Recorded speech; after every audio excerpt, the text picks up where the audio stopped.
and had kids, and then I lost my hair. Yeah, and I think there's a correlation there. Yeah, I think mine's contributed. It's hard, isn't it? Punk ass kids. But he loves our first interview. He Really, always yeah? watches it. How often? He just, every time he comes over, I can hear my voice, like from downstairs, and I'm like, where's that coming from? That's me, that.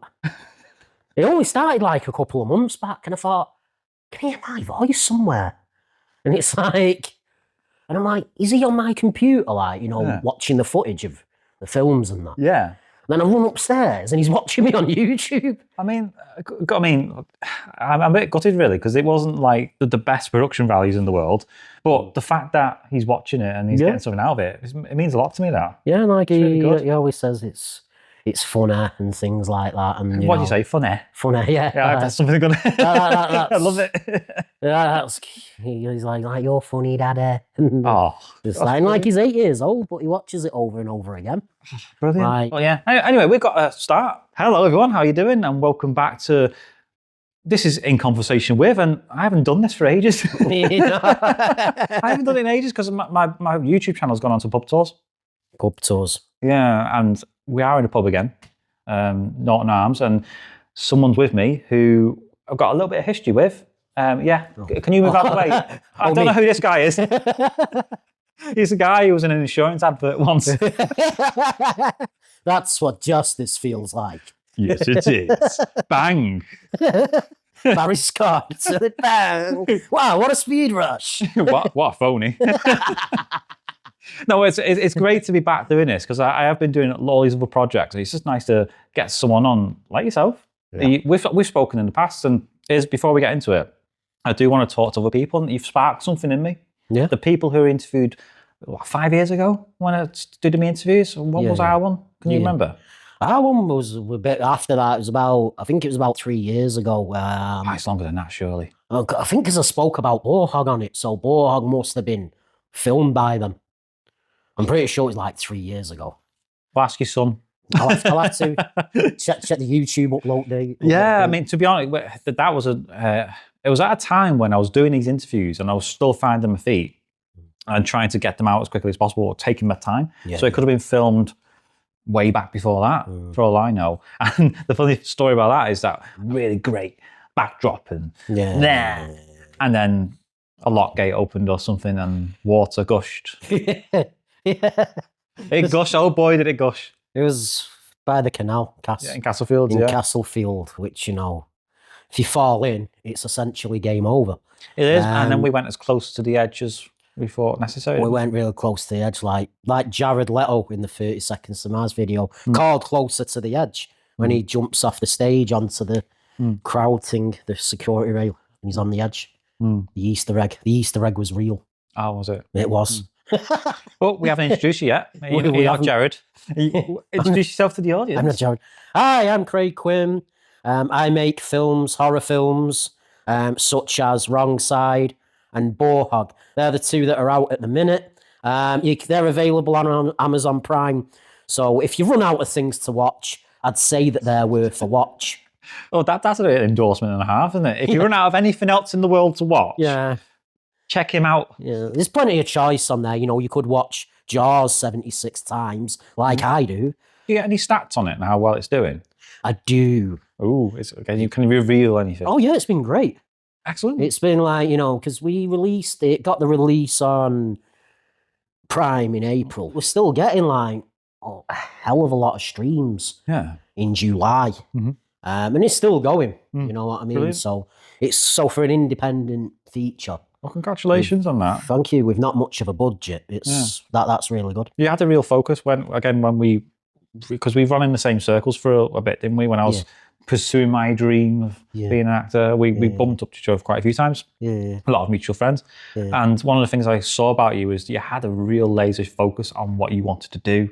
You weren't sort of winging it. You were there for the right reasons, and you ploughed the field, and you did really well. Yeah, you've always got to have a plan. I feel like, especially with a lot of filmmakers, they're going into doing one project. Then they're thinking about the next one a bit too much. I think if you need to just go into like the projects you've got, and just really focus on that. Sometimes you will get things that overlap, you know, something comes up you can't turn down. But, you know, you've always got to have that. Well, do you think the industry is a little bit too much like that, where people are always thinking of the next project rather than thinking of it as a craft? You know, you're building something there, tangible. It's going to be art form, and people are going to study it. They're going to review it. Yeah. So it should be more about the craft of it, and then moving on to the next project. Yeah, you've always got to look. You always need time after filming something, right? What went right? What went wrong? What did we do good? What didn't we do good? And I don't think that a lot of filmmakers sit there and think about Got no that. time. The turnover time, especially in the mainstream, is pretty fast, isn't it? Yeah. And in the short film era, Yeah. people have got no real time and money and people, infrastructure. They're just trying their best, aren't they? Yeah, and it's like a lot of the time, you know, I've not really sat down and analysed the last 4 years and thought about how far I've come and things like that. Has it been really non-stop for you then? Yeah. Because, you know, we did Wrong Side, straight onto Bohog, then you've had music videos, short films, show reels in the middle of all that. Then, you know, we went on to do a shot a film last summer called Scorn Face. And then we moved on to Untold, which was filmed in Runcorn. Yeah, but I had no idea if I knew you were up here. In the middle of all that, you know, I'd been shooting a short film called Love Thy Sister. So, you know, and then music videos as well. So yes, that's a hell of a back catalogue of stuff you're doing. So it's very hard. It is very hard to sit down and analyse, but I think a lot of the time you need to have a look at what you're doing good and what aren't you doing good. Well, it's like you say, it's a ladder, it's a stepping stone from each project to the next. Yeah. And you're always finding out something new about yourself and what you want to do. I mean, that's what I did. So I realised that acting was really getting me down at the time. So, but then I found by accident an outlet somewhere else, which was presenting and helping others, and that's what I do now. And it makes me happier than doing all the auditions and. I still do. If a script does come across and I was like, oh, this is great, I can't turn away from it. It has to tally with how I'm feeling deep down. I've got to feel it, you know. But anyway, let's go back to again your successes that you've had. I mean, you say you haven't had a chance to look back and go, wow, what have you done? Well, this is the opportunity. So let's unpack the last 5 years. Let's unpack the last 4 years, 4 or 5 years, whatever it is. So, you know, we've won the awards, LA Indie Horror Fest for Wrong Side and Bohog. You know, we went and won, Reese Ryan, who plays the Bohog, he won Best Actor in Brilliant. A film festival in LA. So we've been getting on Amazon Prime. And things like that. So we're getting out there more. You know, excellent. We are, you know, and especially with Untold, because, you know, it was the contrast of now you're working with TV actors. You know, we had Gillian Kearney in it from Emmerdale and things like that. We had Tina Malone from Shameless and Brookside, and we had Lawrence Harver from The Human Centipede, the third film. So it was like that, you know, when you come up, it's like, you know, everything you've ever learned, now would be best to roll it out. Now's the time to roll out your greatest hits, because you're really going to need to. Absolutely. So, you know, so I think that was the thing with, you know, Untold, like, you know, it's got a key to here, Runcorn, as we shot some parts here. Well, whereabouts in Runcorn did you film then? Because I know where you stay, but I don't know where you filmed. It was near a pub called the Halfway House. Yeah, that's in Holton Road down there. Yeah, so it was, around the corner from my old stomping grounds. Okay. Where I grew up. Okay. Yeah, so it was filmed we filmed a bit round there.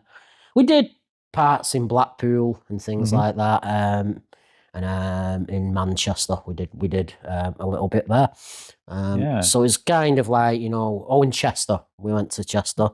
So all these places, and what did you get here that was different than other places? A lot of it's just really a part of the story that takes place. So it wasn't set in any of these locations. It was just the location you're here for. Yeah. So you know, the film is mostly based in Manchester. But it's basically, you know, quick rundown of the film. is it's about Whittingham Hospital and everything that went on there in the 1960s, a lot of the abuse that went on there with some of the patients. So it's kind of like that. Wow. Jeez. Hard hitting. It's going to be very hard hitting. You know, I'm looking over what we've got. It's really good. Excellent. Well done. And who wrote it, sorry? It was Jeanette Dervish and Colin, a writer called Colin. So looking over the script, you know, when I read it, you know, there was just plenty of opportunity for a lot of, you know, very cinematic shots that you could do. You know, I think it's a very shot-heavy film. You know what I mean? So like more establishing shots to paint the picture. A lot of establishing shots, but there's a lot of opportunities. Like the shot lists I was coming out with were massive. Yeah. And I was just like... Well, is it easy to get carried away? Because there was a lot more opportunities for like dirty frame shots. So that's basically where, you know, we film through something. Yeah. Or you film with something in front of you.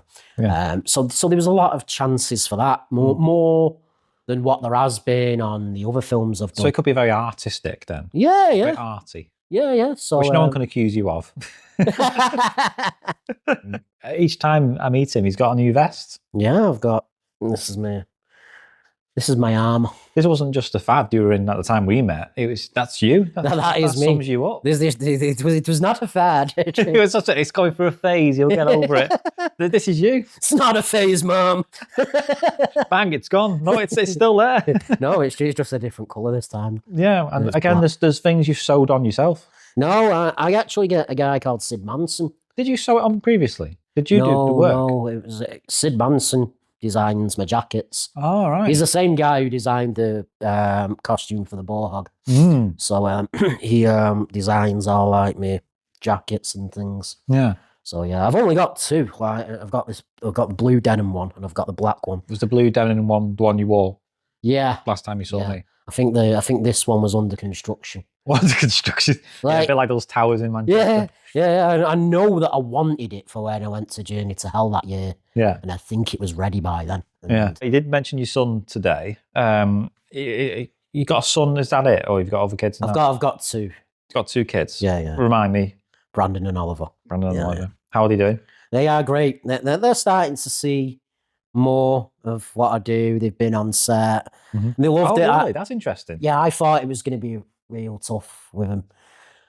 But no, they loved it. Oh, brilliant. Like, it's probably the best place I've ever took them. The fact that they're actually getting involved means a lot there. Yeah. So I only took them on set once, but they really enjoyed it. Like, you know, they're always interested in what I'm doing. They'll get the bug, you know. They will. They'll get it. And, They must be telling their friends, because I know a lot of my kids' friends are very interested in what I do, because it's not everyone does what we do. Do you know what I mean? Parent-wise, it's kind of out there, especially TikTok. Yeah. As we'll get into now, because TikTok, you're a maniac. In a nice way. Yeah. But I put it to you, sir. You're a maniac. I put it to you, sir, that you indeed are a maniac. You know, it's like when we were talking about Andrew Castle in the advert on the way here in the taxi. Yeah. And you say, you said to the driver, sorry about this, mate. It's like when you say, sorry about this, mate, he's from Manchester. Yeah. It's like the Fawlty Towers thing. You can forgive him. Yeah. It's like the Fawlty Towers think he's from Barcelona. He's from Manchester. I liked it better though when I was getting out and saying, you'll be thinking about it. It's like, you went, nope. I do not remember an inch of this conversation. He bloody will. He's going to go home to his missus tonight. Two idiots in the back today, love. Talking about Andrew Castle. He wants to talk about a tennis player from the 80s for. We're talking about Barry Scott. Barry Scott. His commitment to removal of stains. Yeah, and the fact that he wasn't even real. He wasn't real, just a brand. He was played by an actor. Which then means, it begs the question, how much did he believe in the product he was selling? He must have really, for you to do Barry Scott, you really have to believe in what you're doing. Yeah, and believe you are. And believe you are Barry Scott. Barry Scott. What? Barry Squad. Is that the American version? It's like a New York. Why? I want a Barry Squad. It's like something Christopher Nolan would say in a film. Like he just opens up a letter. Very squat. Dilly squat. I do not know of this very squat. Now he's a newspaper journalist. Yeah. You know, the head writer. Or, you know, like in Peter Parker, you know, in Spider-Man. Yeah. Get me pictures of Barry Squat. You give me Dilly squat.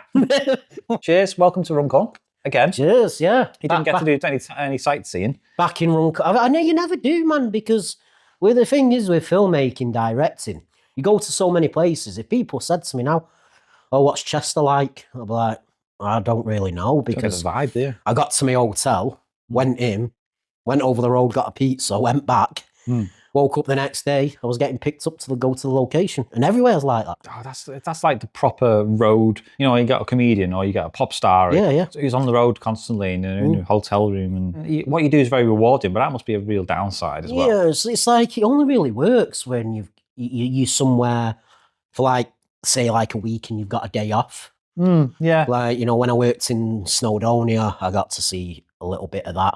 But it was in the winter and I wished I hadn't. So, yeah. So you couldn't see anything because it was like foggy or drizzly or... It was just bad. And the day off was a Sunday. Oh. So it was like... going on at all. We'd just go to like these shops for a little bit and I'm like, well, what is this place? You cannot get anything. And then you just tumbleweed. Yeah, and then you're just stuck in the pub. Yeah, but like I say, with places, like when we did Untold in Blackpool, you know, got days off, you got to do things after, but everybody knows what Blackpool looks like. You get to Blackpool often then, because you mentioned it a couple of times now. Yeah, we always just seem to end up there. Yeah, it's a gravity well. You know, like them dudes in The Hangover, they always end up in Vegas. That's us. We always end up in Blackpool. Oh. Well, as long as you're happy, you know, getting there and doing your thing. Yeah. It's hard to be happy in Blackpool. Well, it depends if you're riding the big one. And that's not a euphemism. With all the blue jokes. Well, this guy's all cancelled now. See, I'm trying not to do any risque stuff because I know you've got your son. You probably want to watch this, won't he? Yeah. Just to be honest, just, you know, fair play to it. There's a lot going on there. Oh, absolutely. You can't accuse it of being unambitious. It's very ambitious for what it is. Yeah. It's very ambitious, but I'll be honest, you know, there's a good filmmaking community there. There's a good acting community there. So, you know, I think it, as a creative place, it is on its way up. Good. Like, Good. you know, like you've got a few places on the way up, like Liverpool, that's on its way up. You know, Manchester has kind of been a place now. Well, Manchester got its got Suffolk Keys and the Media City area. Yeah, Media City really helped with it. So, you know, I think Blackpool, you know, was underestimated as it might be by people. It is a place that's, you know, on the rise creatively. Runcorn, where we are now, is sort of the renaissance that's happening now. That's what I'm part of. Yeah. There's a lot of things going on now, especially for next year. It's going to be this big Culture 26 sort of festival all year. Lots of events taking place and trying to get funding for creatives to do their thing. And a lot of creatives like you come to Runcorn all the time to film because it's very special. You've got old things, industry, canals. It's a good place to film. Yeah. Like, you know, like when I got here, for the shoot early this year, it was all covered in snow. Oh, was it? Oh, yeah, was it that? And it was brilliant. Like I thought, that's pretty rare as well because you don't really get snow up this way. If you did, you know, a film covered in snow in Runcorn, it'd look really good. Like we couldn't use any of the snow shots because by the time we went back to film again, it probably wouldn't have been snowing. Oh, right. So, you know, we had to like... Well, that's the difficulty with any sort of shoot, isn't it? Yeah. And it was pretty, like I say, it's pretty rare to get snow, but when you do, you get it around here. Yeah. When you get snow, you get snow. You get no. But around here, it would have been so picturesque because this is the oldest village in the area where we're sat now. This building's been here for centuries. So it's quite an old one, this. And the castle up top of the hill. Yeah. I don't know if you've ever watched 2 pints of lager and a packet of crisp all around this neck of the woods and down the old town where we've just been. Well, you mentioned 2 pints of lager there. Well, that was all filmed around here. You know, everybody knows it was filmed in Runcorn. Well, it was set in Runcorn too, and the whole idea of that show was that look how filthy it is up in Runcorn, you know. And I'm not going to confirm anything to be the case. But I did have a bit of a think about it because I like Runcorn to be put on the map for something positive. Yeah. You know. Well, it's similar to the royal family. That was set in Manchester. Oh, was it really? Yeah. I wasn't sure where that was set, to be honest. But you will get a family like that from Manchester. Mm. You normally do your best to avoid them.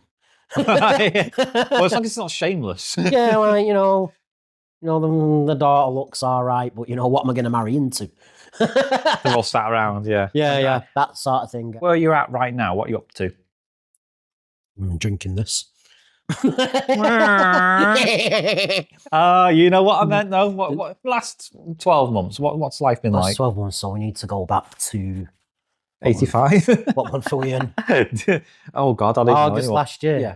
Oh, yeah. So what's happened? So so it's been Scarnface. We shot that. Been working on the short film Love Thy Sister. We've been. Tell me about that one. Untold. Love Thy Sister. It's a project by Nikita Darling. Mm-hmm. I don't know if you're connected with Nikita. So I don't really want to say too much about it because I'd rather leave it to. She's teasing now. I'd rather leave it to Nikita, but it's a very hard-hitting story. It's going to be a film that's going to open a lot of eyes to people. Interesting. About certain issues. So okay, I'll get in touch with you and ask because I'm intrigued now. Yeah. I've noticed that a couple of stuff that you do, despite your persona in real life, is very hard-hitting and thought-provoking stuff, isn't it? Yeah. Because when I get in the writing room, you got to think when you get in the writing room, a small room, and you're just there with your thoughts. Oh, don't! Oh, that's the worst place to be in my head. This is what I would rather be doing to people. I'll sit there have a laugh, but Well, yeah. I mean, the thing is, you're a very comical person, and I've seen your TikToks, and that's going to be something I'm going to be thinking about later. I'm the taxi driver, but he didn't see that. A lot of people have seen the TikToks. Because that was just one thing. Just started out as a bit of randomness, which is you in a nutshell, really. Yeah, just a bit of randomness, and then I just people started to recognise me for it. And did that make you feel uncomfortable at first? No. Because you're not doing it for attention, are you? You're just doing it because you like doing it. Yeah, just a bit of nonsense, really. Isn't it? You know what I mean. So, we started building up a bit of a following. Go live and things like that. And but it just started out like a bit of randomness, bit of random nonsense one afternoon. And then I don't know, it just started to make people's day. And I thought, I don't really want to go away for a few months and come back. I think if you're consistent at something. Oh, I mean, I've learned that, not the hard way, but I've learned that you need to be consistent. Consistency is the key to everything. Yeah. Especially for creatives. Yeah. If you're putting stuff up on YouTube, you have to be consistent because people time their watches to what you do sometimes, and it becomes a part of their routine and they enjoy it. Building a community of what you do is key. Yes. And to some people, what you do is, and whatever medium it is, it's important to them. Yeah. And resonating with that is key. And I think, being there for people is nice, isn't it? Yeah. So, and it builds a community, you see that on the live videos. A lot of time it is the same people come back. That's true. That's true. Talk to you, things like that. But yeah, it's just, like I say, it's some of it's the stuff you can get away with on TikTok. Like when I used to work in a gym, you'd be amazed, like, you think because it's a gym.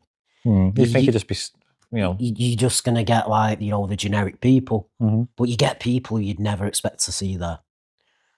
Well, go on then. There was a guy who came in and he went on the rowing machines, but he had pajamas on. Not the best attire for the gym. But he had the sleeping hat on and everything. Was he practicing for a fun run or something? I don't know, but it's you could tell he was serious. You know what I mean? With the hat, he wasn't wearing it for a joke. If you actually seen him, you feel the energy from someone. So he's obviously doing it because he needs to. Yeah, and so he was on the rowing machine, but you had to tell him to go because you can't dress like that in the gym. Well, for functional reasons, but also yeah. I ridiculous. think it's all like health and safety and things like that. So did he go away deflated? Did he come back? He going just on? kind of went, all right, okay, and just left. I can't help but feel that was being filmed. What, Do you know what I mean? For TikTok or something? Let's film it. But the funniest thing you'll ever see in your life is someone trip up over a row of rowers.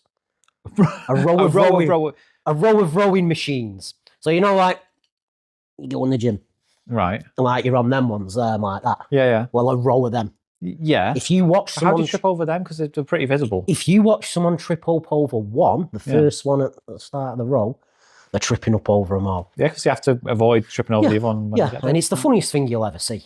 And that happens often? I've seen it happen twice. Luckily, a good twice. Luckily, I was upstairs at the time, so I didn't have to do anything. I'll just let the people down below deal with it. Well, it is one of the funniest things you'll ever see. Well, I saw you trip up. And that was quite funny.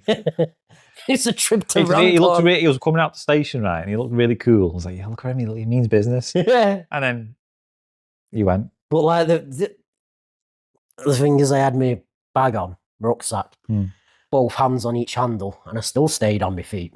He did. And to his credit, he recovered. There was a bit of finesse there. And you also sort of like did a sort of, you're not like in the Olympics when you do the jump and you sort of go. You just sort of like, what was that? That was nothing. That was nothing. I just thought to myself, oh no. I didn't want to laugh at you, but then I laughed anyway. So I was just like, that was nothing. What do you even mean? That was just like, what? Yeah. And to be fair to you, the station quarter, which again is part of my project, funny enough, all that regeneration that I'm part of, the project that's regenerating over there, and it's the same funding.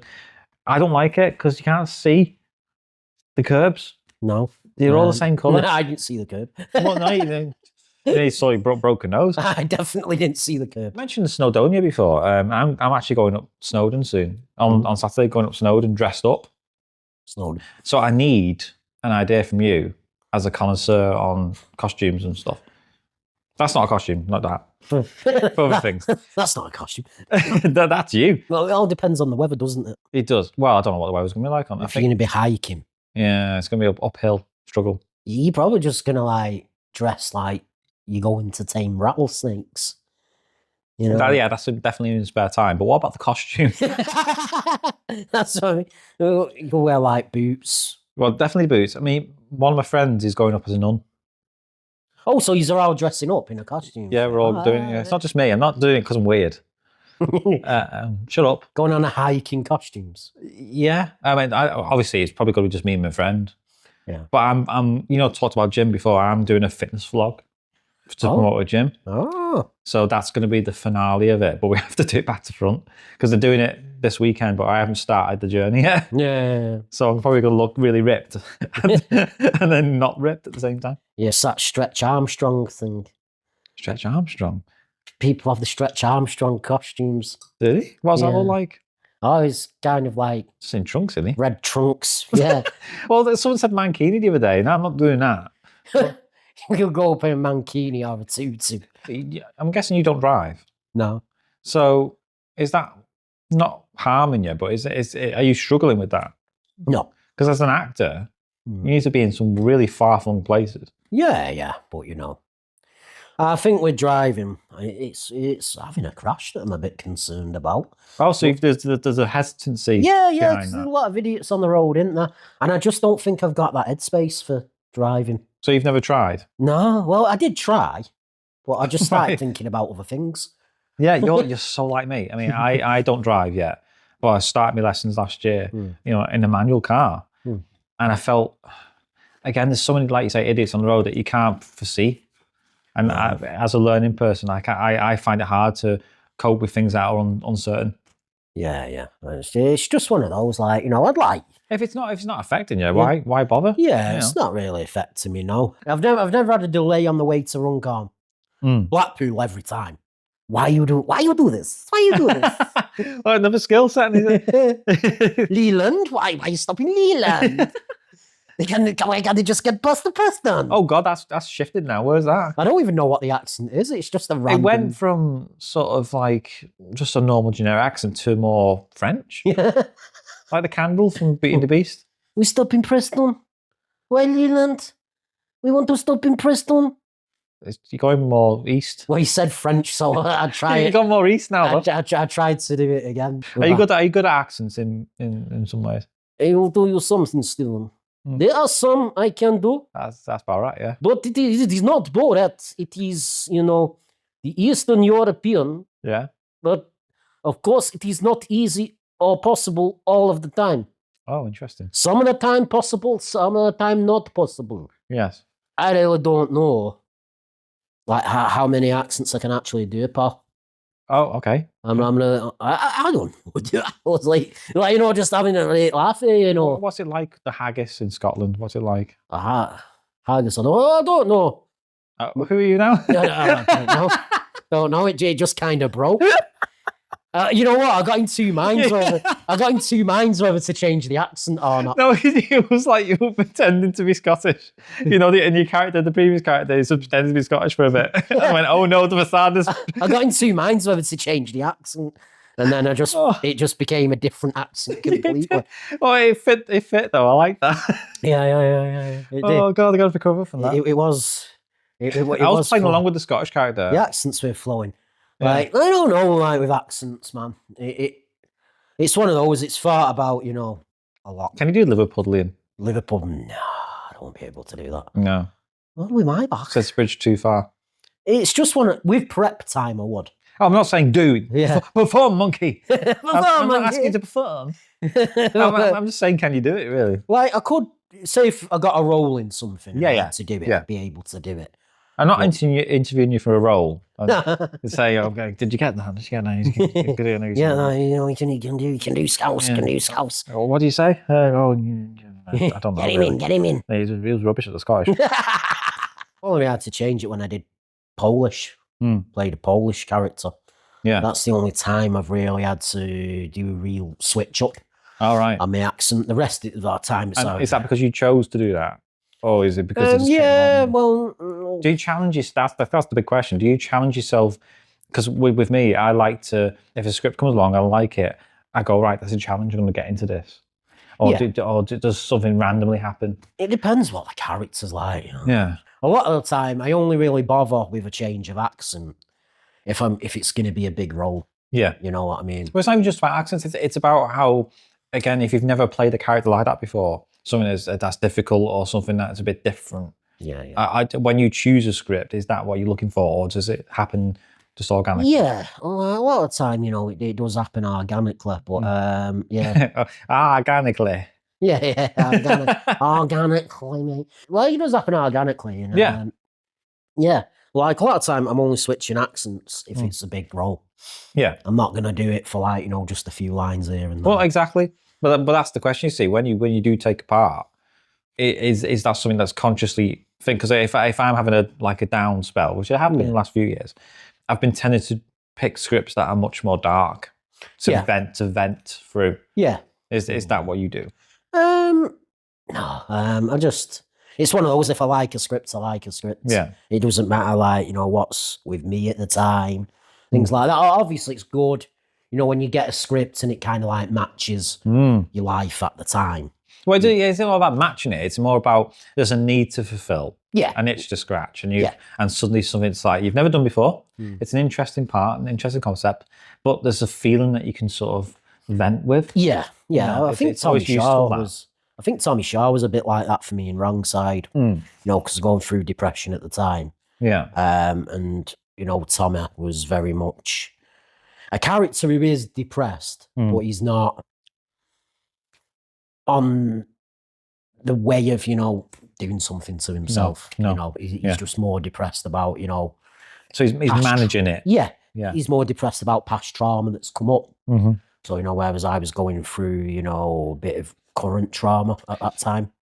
So, yeah. So it helps you cope. Again, it does help you articulate in your own head. Yeah. That's what acting generally does for me. It helps me to unpack things in the space of creativity. Yeah. Which is really, really helpful sometimes. Yeah, I think that's what it was like with Tommy, because I think the good chance I had was I could leave behind myself as much as I could. Yeah. Because, you know, I was getting into the cop outfit, the cop costume, as the policeman, you know. So it was very much like I was going out of what I was bored of being. You know what I mean? Get that. Yeah, The avatar I was bored of being, what I was bored of playing, and I could just go and do something else. And that's versatility there. You know, if you can do that, that's great. Yeah, and I left myself behind for a long time. Because, you know, I was living as Tommy. Yeah. For a while, I was living as Tommy. Very method. Yeah, I wasn't really.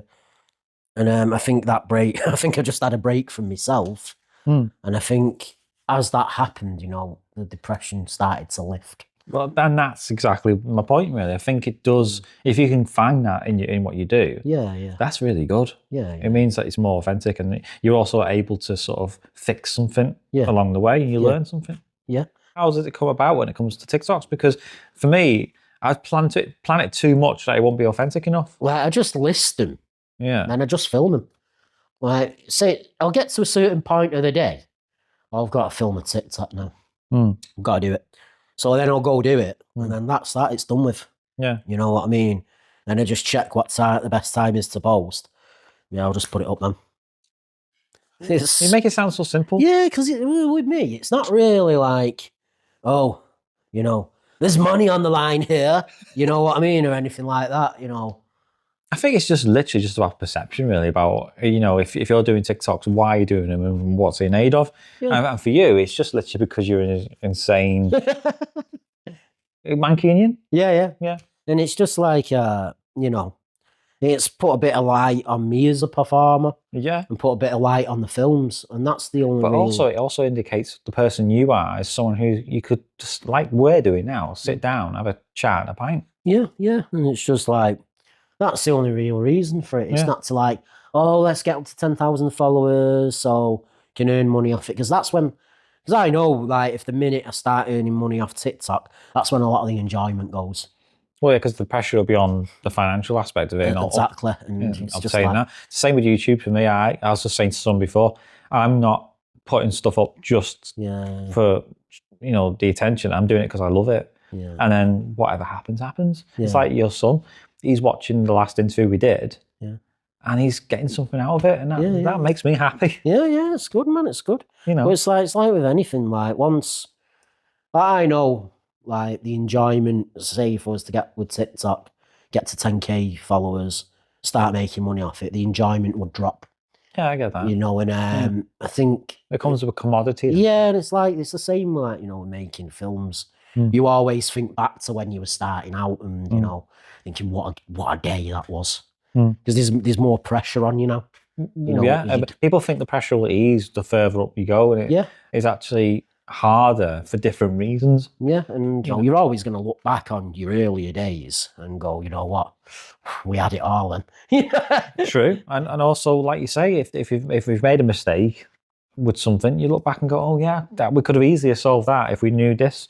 You know, there's always things you're learning, and that's the point. As long as you're learning with the process. Yeah, and it's so, you know, so it's like with filmmaking, you are always learning, but you know, as that time goes on, you just know you're never gonna get the adolescent, innocent, zero budget filmmakers filming in a car park without permission kind of thing back, because you know, you know, and then people expect more of you. You know, you start bringing in. You know, a lot of time, you know, you bring in bigger and better actors, or sometimes, you know, just the ones you've been working with over time. Yeah. Then if you've got the ones you've been working with over time, it's can they grow with you? Well, you develop a shorthand with some actors as well. So if you want a specific vision of your film, you'll always go to someone who you can deliver that. You know? And if you need the cast around you to grow, if you're going to do that, cast around you to grow with you,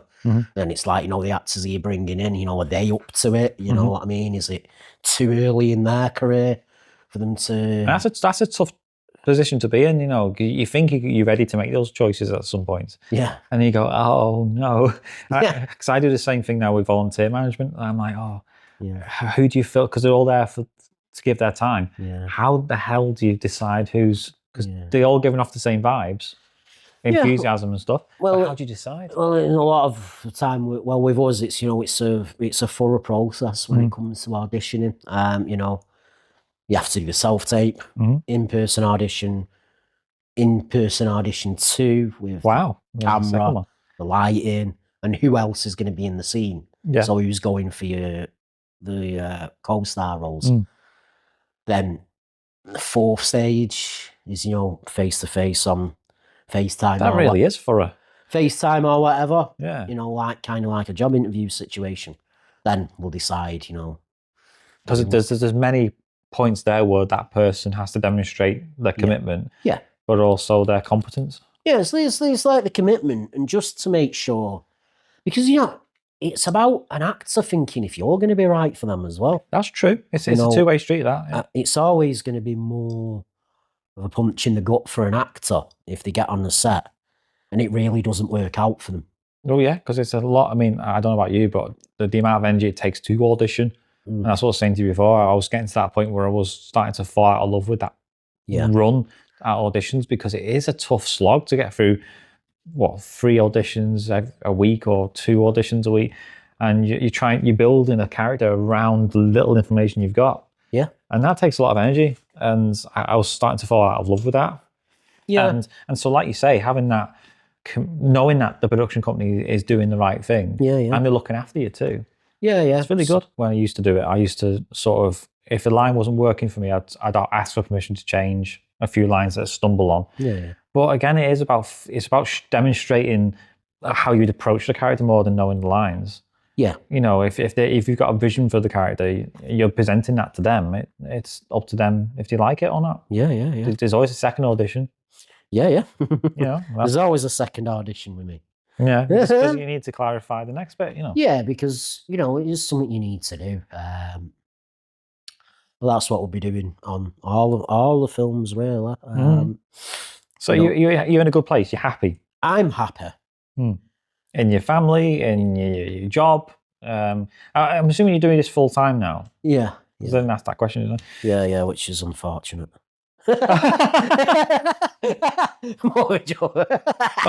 Say, we're gonna have to wrap this up now. I don't know how long we've been going for. 3 hours. Well, last time, right? We did that canal thing. It was about 2 hours. Didn't feel like that. It never does. Like it never does, and that's why. It does. Yeah, because there's nothing distracting us. It's good to see that you're in a good, happy place. You're in control, and you've got this direction you're going in. It feels really good to catch up with you. With this, just such a. It wasn't even that long, really, in the grand scheme of things, but seeing the progress and seeing how much. I mean, you look fantastic. Thank you. You are just much sure of yourself. I think that's it. Even though you're messing around, you are sure of yourself and you're really competent. Yeah. So I'd say confidence has grew over the last 3 years. But that's just what you make promises. You just make the small goal. Keep smashing the small goals, and eventually the big goal comes. Well, yeah. And then voila, confidence. And put in the comments below which accent you preferred today. You've come a long way. Yeah, I can feel that. So what have you learned? You've got to just keep going and be you. Don't ever think that you need anybody. Good point. So expand on that. So you'll always think like I can't do without that person. I can't do life without that person. I can't do business without that person. If you've had success, you need to look at what's made you successful. How you've made yourself successful. Yeah. And if you've got a lot to go off with that, you don't really need anybody else. It all starts with you anyway. Yeah. I'm going to have to kick him out of town now. Get the Mancunian out. I know, are you starting to sting a little bit? Sting, yeah. So it's an allergic reaction to being in Runcorn. No, it's fine. You're very comfortable. You've just got to think, people in small towns, what I mean. What I mean? They get, they get a bit ahead of themselves. Oh yeah.